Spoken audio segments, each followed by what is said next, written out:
네, 이제 보궐선거까지 이틀 남았습니다. 아직까지 누구에게 소중한 한 표를 행사할지 결정 못하시는 분들을 위해서 저희가 오늘 짧은 시간에나마 토론 시간을 마련했습니다. 지금 더불어민주당과 국민의힘 중앙선거대책위원회에서 대변인을 맡고 있는 두 분이 스튜디오에 자리해 있습니다. 먼저 민주당 중앙선대위의 대변인을 맡고 있는 허영 의원이 나와 있습니다. 반갑습니다. 네, 안녕하세요. 네, 허영입니다. 네, 그리고 국민의힘 중앙선대위의 대변인을 맡고 있는 김은혜 의원이 나와 있습니다. 네, 안녕하십니까? 예, 안녕하세요. 안녕하세요. 예, 오늘 토론을 진행할 텐데요. 제가 시간까지 재면서 그렇게 엄격하게 개입하지는 않겠습니다. 네. 다만 한 분께서 너무 길게 말씀하시면 발언권이 골고루 배분이 안 되기 때문에 그럴 경우에만 제가 좀 개입을 해서 말씀을 드리겠습니다. 예, 오늘 열띤 토론 부탁드리고요. 네. 예, 물잔도 제가 넉넉히 채워드렸습니다. 그래서 혹시 필요하시면 의원님은 내려놓으셨는데 네. 더 드리겠습니다. 감사합니다. 예, 토론 시작하겠습니다. 오늘로 서울시장 후보들의 TV 토론은 끝이 났죠. 예, 그렇죠. 세 차례 토론을 했었고요. 우선 지금까지 토론은 좀 어떻게 평가하시는지 얘기부터 들어보죠. 먼저 허영 의원님. 네, 오늘 토론은 박영선 후보의 진실 그리고 진심과 오세훈 후보의 거짓과 변명이 대비되었던 정말 진검승부였다고 생각을 하고 있습니다. 박영선 후보는 반값 아파트 공급과 그리고 부동산 감독천 설치 등 주거 대전환의 비전을 제시를 했고 또한 소상공인들에 대한 재난지원금과 대출금 확대 등 이러한 민생 대전환의 비전도 역시 제시를 했습니다. 나아가서 청년 대전환, 그린 대전환 등등 서울의 꼼꼼한 대전환의 비전을 잘 제시를 했다. 반면에 오세훈 후보는 주거정비 지수제 같은 부분들은 폐지를 했다고 하다가 또 완화했다라고 하는 변명과 또한 파이시티, 서초동 양재동 복합 유통센터 파이시티 비리 의혹에 대해서 모른다라고 하는 또 하나의 거짓말을 낳은 그러한 토론이었다. 이렇게 평가를 할 수 있겠습니다. 예, 김은혜 의원님. 네. 오늘 마지막까지 토론을 기대하셨던 서울 시민분들은 많이 실망하지 않았을까 싶습니다. 정책 비전과 공약을 알고 싶지만 마지막까지 저는 네거티브와 흑색 선전으로 버무려졌다고 생각을 합니다. 무엇보다 토론을 듣고 나서 하나 정정해드리고 싶은 게 있습니다. 박영선 후보 같은 경우에는 6억 이하 아파트 같은 경우에는 재산세가 줄었다고 얘기하는데요. 이거 사실이 아닙니다. 신문을 혹시 안 보셨을까요? 보도자료까지 나왔는데요. 3억에서 6억까지 그 사이의 아파트가 지난 2017년부터 2019년까지 재산세 직격탄을 맞았습니다. 그 당시에 나왔던 언론 헤드라인이 부자 증세라더니 사실상 서민 증세라고 하면서 강자에게 강하고 약자에게 약했던 문재인 정부의 부동산 그 실정의 요체가 거기 담겨 있다고 했었죠. 막상 임대인과 임차인을 헛갈리시던데요. 핍박을 받아서 배우자분이 일본의 전범기업이 지은 아파트 임대를 주신 걸로 알고 있었는데요. 임대 주시면서 임차인, 임대인 그것까지 헛갈릴 거라면 어떻게 서울시정 저희가 안심하고 맡길 수가 있을까요? 특히 이번 1,000만 서울 시민의 미래가 걸린 선거 아니겠습니까? 예. 그렇지만 민주당에서 막판까지 생태탕, 선글라스, 그리고 페라 땡땡 제가 고유명사 얘기하지 않겠습니다. 그 신발로 도배돼서 이 선거를 진정성이 아닌 우픈 코미디로 예. 만드는 것 같아서 유감스럽게 생각합니다. 예, 토론 평가에서부터 서로 각을 세우시는데요. 일단 두 후보의 토론은 오늘로 끝이 났고 네. 이제 또 두 분이 하시는 토론이 유권자들의 선택에 영향을 미칠 수가 있습니다. 부담을 느끼시라고 말씀을 드리는 겁니다. 예.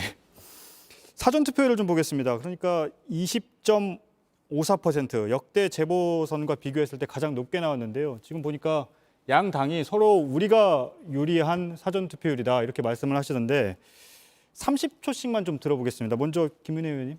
네. 유불리를 쉽게 단정할 수는 없습니다. 그렇지만 문재인 정부의 위선과 무능 그리고 부패를 심판하는 엄중한 국민의 뜻이 담겼기를 희망합니다. 무엇보다 이번 투표로 고통을 멈출 수 있다고 말씀드리고 싶습니다. 저희 당이 아무래도 조직이 열세여서 믿을 건 국민밖에 없습니다. 빼앗긴 걸 되찾는 선거입니다. 그동안 세금도 빼앗기셨죠. 땅도 뺏기셨죠. 무엇보다 법치와 상권 분립을 도둑맞았습니다. 이 빼앗긴 권리를 되찾는 선거, 박탈당한 권리를 회복하는 데 반드시 4월 7일 본선거가 중요하기 때문에 유권자 여러분들의 선명한 그리고 현명한 지혜와 판단을 구합니다. 예, 허영 의원님. 네, 먼저 국민들께 죄송한 말씀을 올리겠습니다. 우리 집권 여당과 우리 당의 따가운 회초리를 들어주셨습니다.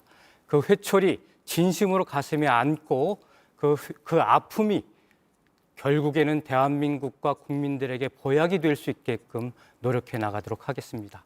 투표율이 높다는 것은 민주주의가 확장되고 성장한다라고 하는 큰 의미를 가지고 있습니다.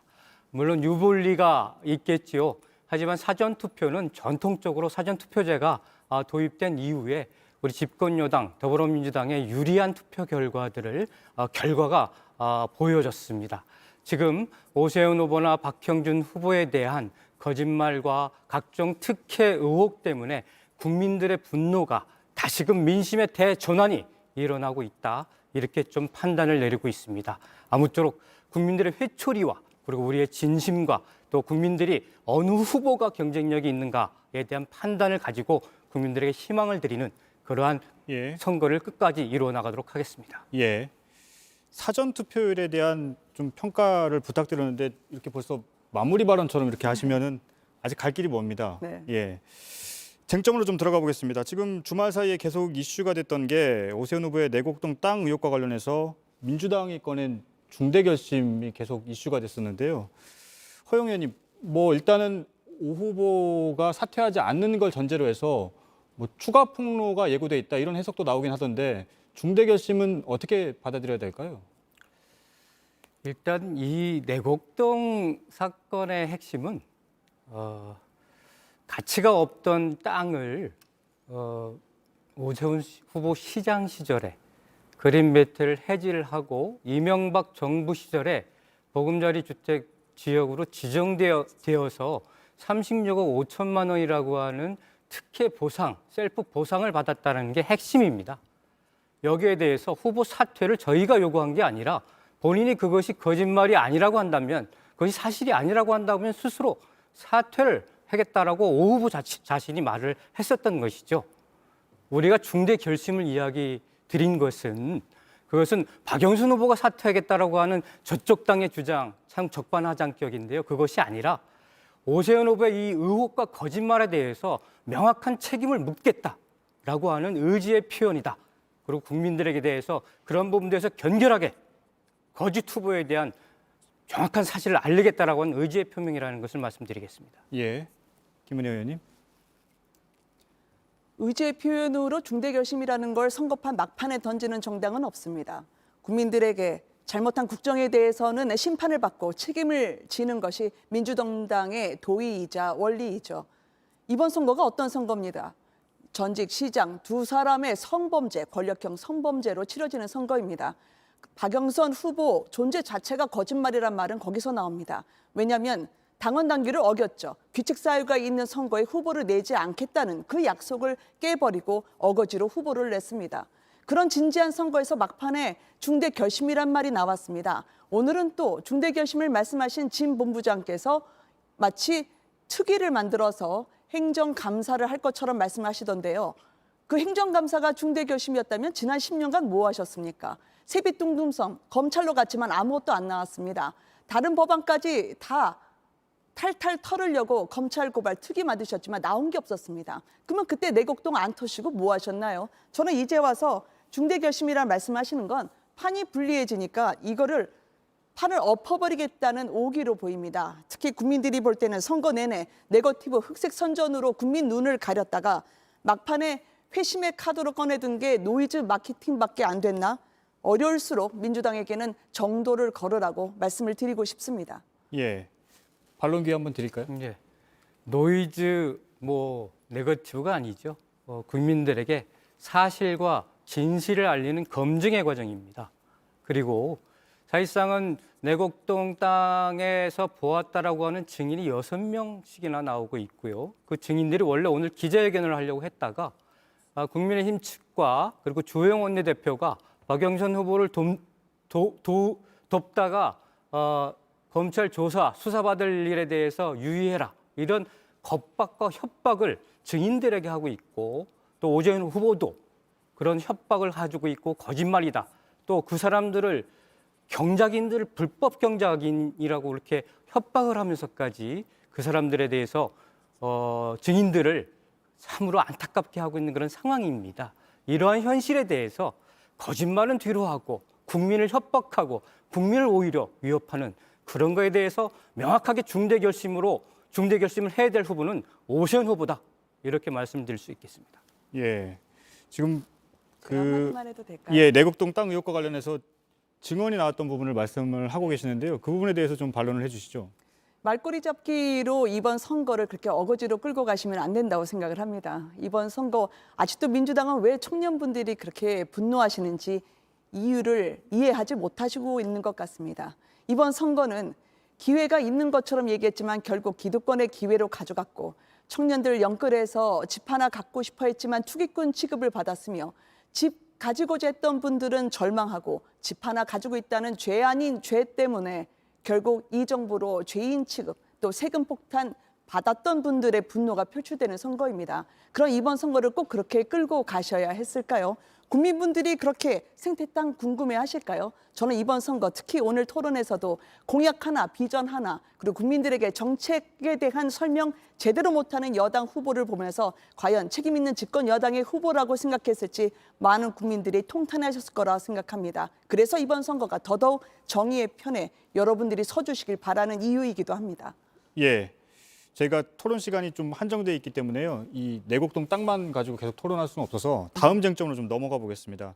선거 전략인데요. 이번에는 김은혜 의원께 제가 네. 먼저 발언권을 드릴 텐데 네. 지금 보니까 오세훈 후보 측에서는 박영선 후보를 향해서 정권 심판 그리고 또 고 박원순 시장을 계승하는 후보라고 주장하고 있습니다. 그런데 이 두 구호가 박영선 후보와는 어떻게 좀 직접적으로 연결이 될까요?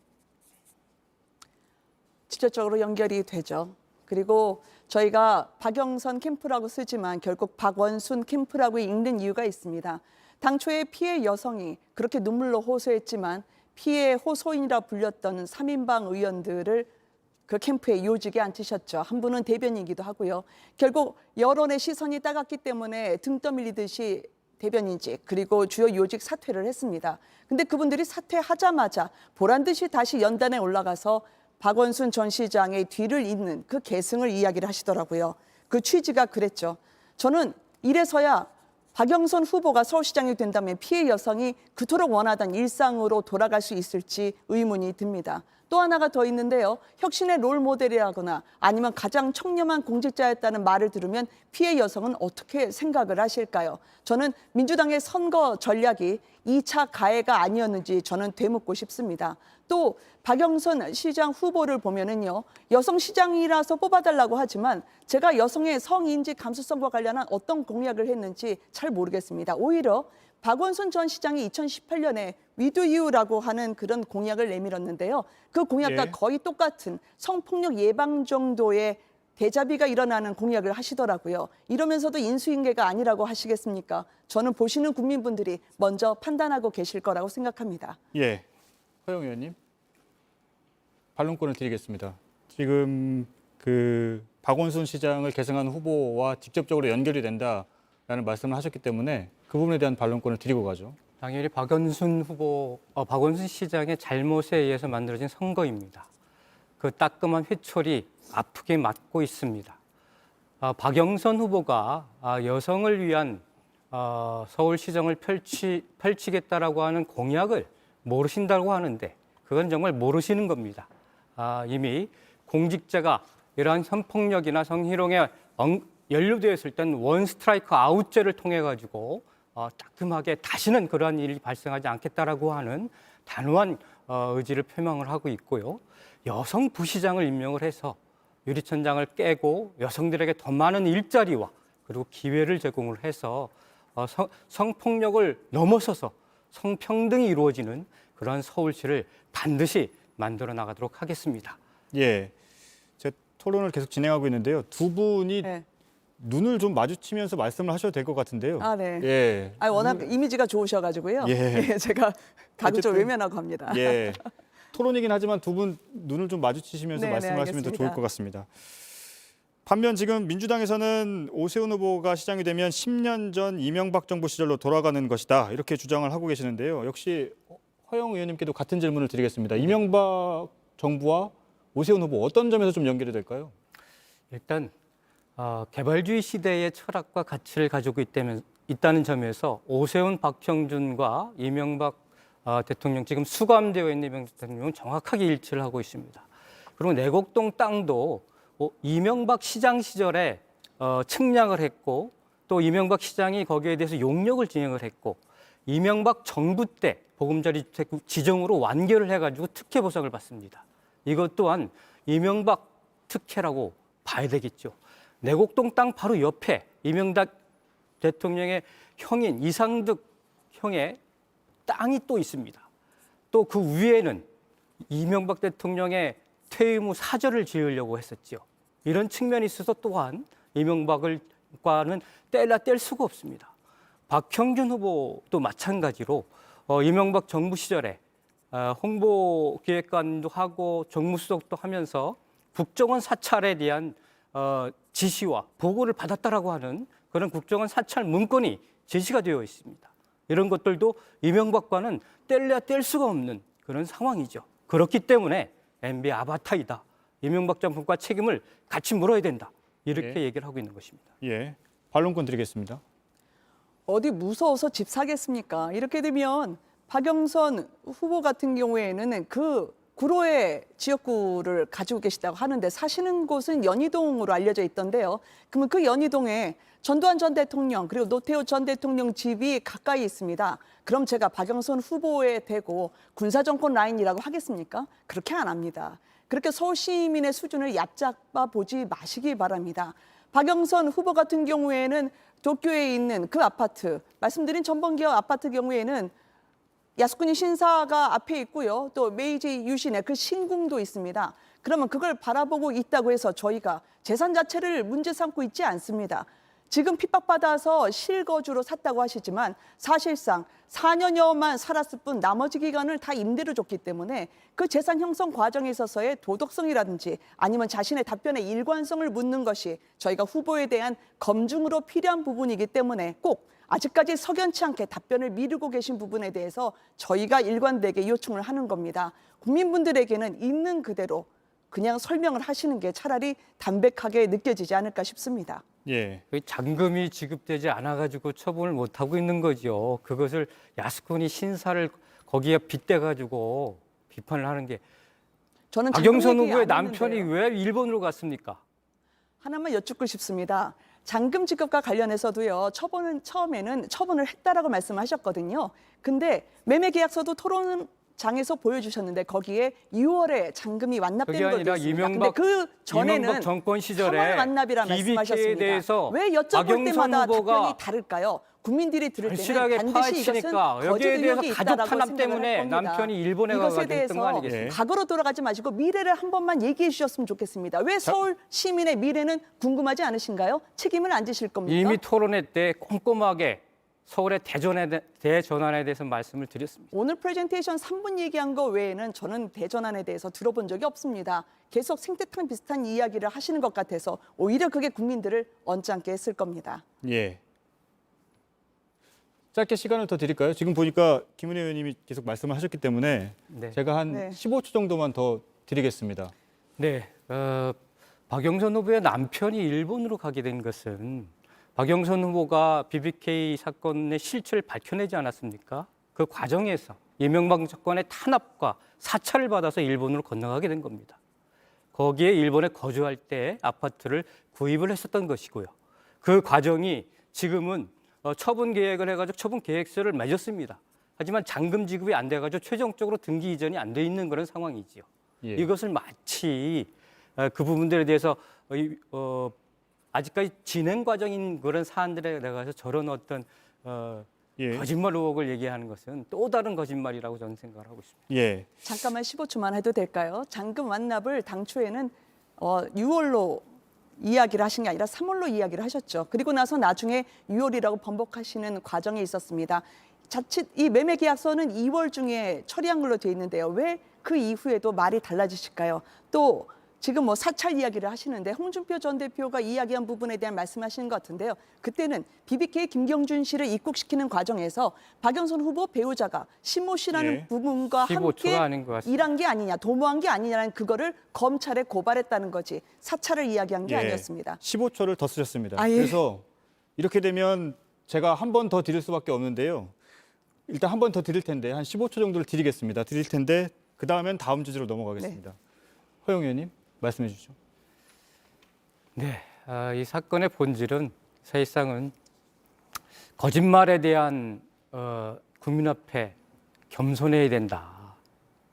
이게 기억에 대한 겸손이 아니다. 지금 8가지의 거짓말을 오세훈 후보가 하고 있는 거 아니겠습니까?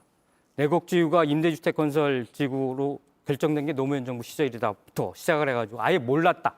그리고 측량에 참여하지 않았다. 그리고 처남이 갔는데 처남이 사인했다. 근데 장인이 사인을 했지요. 그리고 불법 정보자들 내보기 위한 측량인데 이게 아니라 임대차 계약을 맺고 한 경작자들이었습니다. 낮은 가격으로 수용되어 엄청난 손해를 보았다? 그것이 아니었죠. 벌써 3.4배 정도의 수익을 올린 예. 명확한 특혜 보상 행위입니다. 여기에 대해서 국민들이 제대로 알고 심판이라 생각하고 있습니다. 예, 알겠습니다. 공약으로 넘어가야 될 것 같습니다. 네. 예, 사실은 제가 드리고 싶은 질문들도 있었는데 두 분이 좀 토론이 길어져서 공약으로 넘어가 보죠.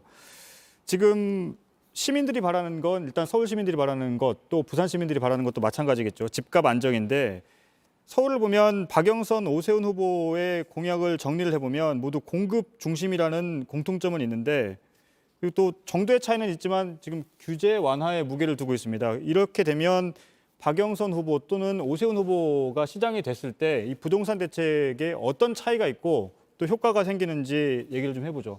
허영 의원님께 먼저 드리겠습니다. 네, 박영선 후보의 공급 정책은 공공주택 30만 호를 공급하는 일입니다. 그것을 어떻게 하느냐? 첫 번째로는 토지는 공공이 갖고 건물만 분양하는 토지 임대부 주택을 한 10만 호 공급을 합니다. 그리고 지분 20%를 먼저 내게 되면은 한 20년간 나눠서 내서 자기 집을 가질 수 있는 지분 적립형 주택을 9.5만 호 정도 공급을 하게 됩니다. 나아가서 공공임대주택을 한 10.5만 호 정도 공급을 해서 30만 호를 공급을 하는데 이것도 반값 아파트로 공급을 하겠다라고 하는 공약을 내고 있습니다. 그것은 분양원가 공개를 통해서 즉 설계 내역서나 도급 내역서나 그다음에 하도급 내역서 같은 것을 공개를 해서 분양원가를 공개를 해서 아파트 가격을 다운시키겠다. 그리고 토지 임대부 주택 같은 걸 통해 가지고 지분 적립형 주택을 통해 가지고 평당 1,000만 원 정도의 반값 아파트를 공급했다. 이렇게 해서 서민 주거 안정을 이루겠다고 하는 것이 박영선 후보의 정책입니다. 예, 김은혜 의원님. 무엇보다 지난 4년간 국민분들의 가슴에 응어리지게 했던 게 부동산 정책이었죠. 공급을 제대로 하지 않았기 때문입니다. 특히 공공재개발 재건축 문재인 정부에서는 지고지순한 선으로 떠받드는데요. 바로 LH 투기를 불렀던 개발 정보를 공적으로 취득하고 나서 사적으로 활용하고 자신들의 땅으로 하는 데 있어서의 그 투기의 발원점이 바로 공공주도의 재개발 재건축이었습니다. 박원순 시장 같은 경우에도요. 당시 시장은 25만 채를 더 지을 수 있음에도 시민들에게 돌아갈 집을 지어주지 않고 대신 골목에 페인트 칠을 해줬죠. 국민들이 원하는 게 집이겠습니까? 아니면 페인트 칠된 골목이겠습니까? 오세훈 시장 후보가 내세우고 있는 것은 바로 이렇게 왜곡된 시장을 정상으로 되돌려 놓겠다는 겁니다. 재개발, 재건축 같은 경우에도 공공만 선이 아니라 민간에게도 바로 숨통을 틔워주겠다는 겁니다. 바로 취임하자마자 그리고 당선되자마자 다음 날부터 5만 호 그리고 8만 호를 바로 제공해 드릴 수 있는 그래서 그동안 숨통을 제어했던 규제에 대해서 여러분들께 여러분들의 집으로 여러분들의 서울로 돌려드리겠다라는 공약을 했습니다. 예, 물론 뭐 부동산 공약도 포함해서요. 다른 여러 공약들이 있는데요. 네. 시간이 지금 많이 돼서 이렇게 해보겠습니다. 상대 후보의 공약 중에서 이 부분은 좀 문제가 있다라는 부분을 서로 이렇게 지적을 해주시는데요. 30초 10초 정도의 지적을 해주시고 반론도 30초 정도만 제가 듣겠습니다. 예. 먼저 그 오세훈 후보의 공약에 대해서 허영 의원님께서 좀 지적을 해주시죠. 지금도 우리 김윤혜 대변인께서 다음 날부터 5만 원, 8만 원을 공급한다라고 말씀을 하셨고, 다음 날부터 5만 원, 8만 원을 네, 공급할 수 그리고 있는 스피드 지구지정 공급이 계획과 고시에 김윤혜 대한 의원님. 질문이니까 높이겠다. 질문을 좀 듣고 네, 답변해 네. 주시면 감사하겠습니다. 네. 그리고 오세훈 후보께서는 스피드 주택 공급으로 해가지고 각종 규제를 일주일 만에 완화하겠다고 하는데 이 규제가 지금 층수 제한, 용적률 확대, 그다음에 초과이익 환수제 이런 것들이 서울시장이 할 수 있는 일입니까? 저희가 이 충수 제한과 관련해서 충분히 이 서울시에서 할 수 있죠. 물론 안전진단 같은 경우에는 국토부에서 하고 있습니다. 그렇지만 안전진단을 통과할 수 있다면 그 뒤에 나올 수 있는 지구지정이라든지 아니면 이 시행 계획과 관련해서는 충분히 서울시가 함께하는 도시계획위원회에서 할 수 있죠. 도시계획위원회 안에도 물론 민주당 의원들이 있습니다. 그렇지만 민주당 의원들 외에도 다른 전문가가 있기 때문에 주민들에게 불편한 사항이 뭔지는 그 시의원, 구의원이 먼저 할 겁니다. 왜냐하면 여기서 제대로 하지 않고 예전처럼 틀어만 막는다면 1년 뒤에 지방선거에서 온전할 수 있겠습니까? 네, 예. 그런데 지금 서울시의회 시의원들이 109명 중에서 101명이 민주당 시의원들입니다. 네. 예. 그건 독식하고 있는 그 독주 체제를 그대로 용인하고 방치해달라는 겁니다. 그거는 다양성과 서로의 예. 균형과 절제가 있는 그런 민주주의가 아니라 우리가 이때까지 의원님. 180호 했던 것처럼 밀어붙이겠다는 뜻과 다름없죠. 밀어붙이게 한 것이 예. 아니라 이제 김인혜 협치가 의원님께서 필요하다는 네. 얘기죠. 박영선 후보의 공약에 대해서 말씀을 해주시죠. 네, 저는 그냥 짧게 몇 가지 여쭤보고 싶은데요, 의원님. 코로나와 관련해서 저희가 이 백신이 많은 분들에게 당초의 예상보다 26%나 줄어들었습니다. 백신의 보릿고개라고도 불리는데요. 박영선 후보의 백신 확보 계획은 뭡니까? 네, 박영선 후보의 백신 확보가 아니라 우리 문재인 정부가 하는 것이죠. 어느 문재인 나라보다 정부가 할수 있도록 제가 어떤 도움을 답변을 줄 수 있는지 드리겠습니다. 고산밖에 제가 못 들어서요. 네, 답변을 들어보죠. 지금 보시면 백신 10초만 확보가 얘기해 총 7,900만 명분이 확보가 됐습니다. 그리고 지금 전체적으로 6월 말까지 1,200만 명이 백신 접종을 완료하게 됩니다. 앞으로 제가, 3분기, 4분기 거쳐가지고 전 국민 70% 이상 면역을 만들기 위해서 노력을 하고 있습니다. 그렇지 10초만 않습니다. 드리겠습니다. 네, 정부 발표에는 1,200만 명분이 안 돼가지고요. 900만 명분으로 그래서 백신 차질이 빚어지고 있다는 보도가 나오는 겁니다. 얼마 청년에 전에 대한 총괄 청년에 본부장이신 국무총리께서 그렇게 약속을 하셨습니다. 그러니까 왜? 약속과 실제 그런 확보는 약속- 다르죠. 그래서 국민들이 더 도탄에 빠져 있는 겁니다. 그러면 청년 그거를 공약도 하나만 야당도 여쭤보고 같이 싶은데요. 협조를 해서 그럼요. 세일즈를 해서 예. 잘했으면 좋겠습니다. 그래서 백신을 저희가 갖춰야지. 백신 수업하자고 그런데 백신에 대해서 제안했는데 전혀 많은 민주당하고 불신과 청와대에서 들어주시지 그리고 않더라고요. 국민들에게 혼란을 줄 수 있는 그러한 비판만 하시면 되겠습니까? 알겠습니다. 그래서 공수표면 날리지 않으면 되는 겁니다. 예. 지금 생명과 안전 외에 더 중요한 게 어디 있습니까? 처음에 제가 두 분이 눈을 좀 마주치지 않으신다고 말씀을 드렸는데요. 목소리가 커지시니까 좀 눈을 마주치시는 것 같습니다. 시간이 다 됐는데요. 네. 그래서 제가 야박하게 마무리 발언을 생략할 수는 없어서 10초씩만 딱 드리겠습니다. 이건 꼭 지켜주셔야 됩니다. 허영 의원님 마무리 발언 10초 드리겠습니다. 네, 임기 1년에 서울시장, 부산시장을 뽑는 선거입니다. 맨날 싸울 수 없습니다. 맨날 정쟁만 할 수 없습니다. 문재인 정부와 서울시의회와 협치와 그다음에 구청장들과 협치를 해서 코로나19를 극복하고 민생을 살릴 수 있는 박영선, 김영춘을 선택해 주시면 감사하겠습니다. 예. 청년들이 분노했던 이유는요. 돈을 달라고 했는데 돈을 안 줘서가 아닙니다. 바로 미래와 희망, 청년들이 노력하면 그만큼 성실하게 결과를 얻을 수 있는 공정한 사회를 이 정부가 가져다 주지 않았기 때문이죠. 무엇보다 4월 7일은 여러분들의 그리고 우리 부모님들의 아들, 딸들에게 더 나은 세상을 물려줄 수 있는 그 변화의 출발점이 되기 바랍니다. 예. 먹고 사는 거 해결할 수 있는 오세훈 후보로 꼭 인사드리고 싶습니다. 고맙습니다. 예. 짧은 시간이었지만 두 분 토론이 아마 유권자들의 판단에 좀 도움이 되셨길 바랍니다. 예, 오늘 나와주신 두 분 감사합니다. 고맙습니다. 감사합니다. 예,